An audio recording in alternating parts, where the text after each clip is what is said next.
കോട്ടയം ഈരാറ്റുപേട്ട തീക്കോയിൽ നവജാത ശിശുക്കളെ വിൽക്കുന്ന സംഘം പിടിയിലായ സംഭവത്തിൽ നിർണായക വഴിത്തിരിവ്. 6 മാസം മുൻപ് സംഘം ഒരു കുഞ്ഞിനെ വിറ്റതായി അന്വേഷണത്തിൽ കണ്ടെത്തി.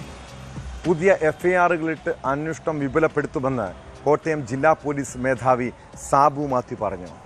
സംഭവവുമായി ബന്ധപ്പെട്ട് കൊല്ലം സ്വദേശിനിയായ ഇടനിലക്കാരി അനീനയെ പോലീസ് അറസ്റ്റ് ചെയ്തു.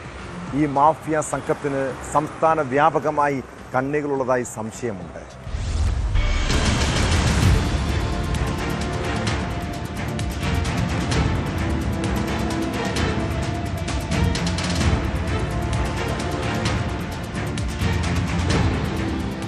അസം സ്വദേശിനിയായ 22-കാരിയുടെ പരാതിയിൽ തുടങ്ങിയ അന്വേഷണമാണ് ഒടുവിൽ നിർണായക വഴിത്തിരിവിലെത്തിയത്.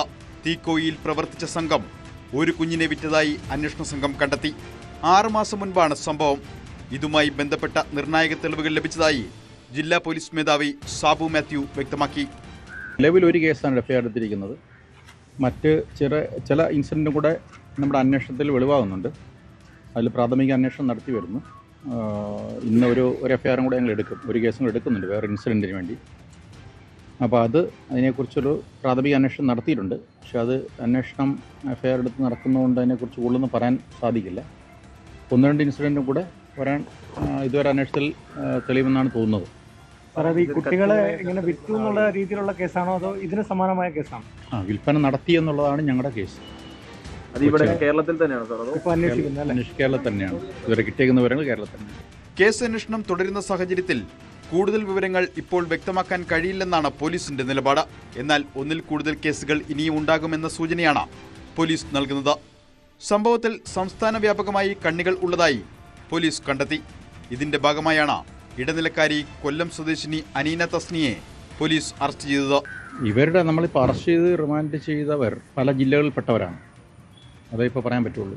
സാർ, ഈ നിലവിലുള്ള കേസ് ഒന്ന് അസം സ്വദേശിയുടെ മൊഴി അടിസ്ഥാനമാക്കിയുള്ള ഒരു കേസല്ലേ? അതെ. രണ്ടാമത്തെ കേസിലാണ് ഈ കുട്ടിയെ വിറ്റു എന്ന് സംശയം നിൽക്കുന്നത്. അതെ, അത് നമ്മളൊരു പ്രാഥമിക അന്വേഷണം നടത്തിയപ്പോൾ ആ കേസുമായിട്ട് ബന്ധപ്പെട്ട് പ്രാഥമിക അന്വേഷണം നടത്തിയപ്പോൾ കിട്ടിയ കൂടെ തെളിവിന്റെ അടിസ്ഥാനത്തിലാണ് ഞങ്ങൾ സോമോട്ടോ ആയിട്ടാണ് എഫ്ഐആർ എടുക്കുന്നത്. കൂടുതൽ കുറച്ച് പ്രതികൾ വരാം. അന്വേഷണത്തിൽ വരുന്ന അനുസരിച്ച് വേറെ കൂടുതൽ പ്രതികൾ വരുമോ ഇല്ലോ എന്ന് ഇപ്പോൾ പറയാൻ പറ്റില്ല. ഈ രണ്ടാമത്തെ കേസിലും ഇതേ പ്രതികളൊക്കെ തന്നെയാണ് ഉൾപ്പെട്ടിട്ടുള്ളത് സാറേ? പ്രധാന പ്രതികൾ ഇവരൊക്കെ തന്നെയാണ്. 6 മാസമായി ഈരാറ്റുപേട്ട നടക്കലിലായിരുന്നു തട്ടിപ്പ് സംഘം താമസിച്ചിരുന്നത്. ഇതിന് പിന്നാലെയാണ് ഞണ്ടകലിലെ വീട്ടിലേക്ക് താമസം മാറ്റിയത്. സ്ഥിരമായി പുതിയ താവളങ്ങൾ കണ്ടെത്തി കേന്ദ്രങ്ങൾ മാറ്റുന്നതായിരുന്നു സംഘത്തിന്റെ രീതി. സംഭവത്തിൽ ഉൾപ്പെട്ട ഉന്നത കേന്ദ്രങ്ങൾക്കായുള്ള അന്വേഷണത്തിലാണ് കോട്ടയം പോലീസ്.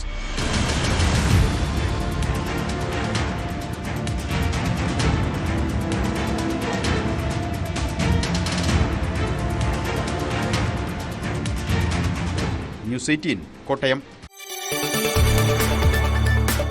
കൂടുതൽ വാർത്തകൾക്ക് news 18 Keralam YouTube channel subscribe ചെയ്യുക.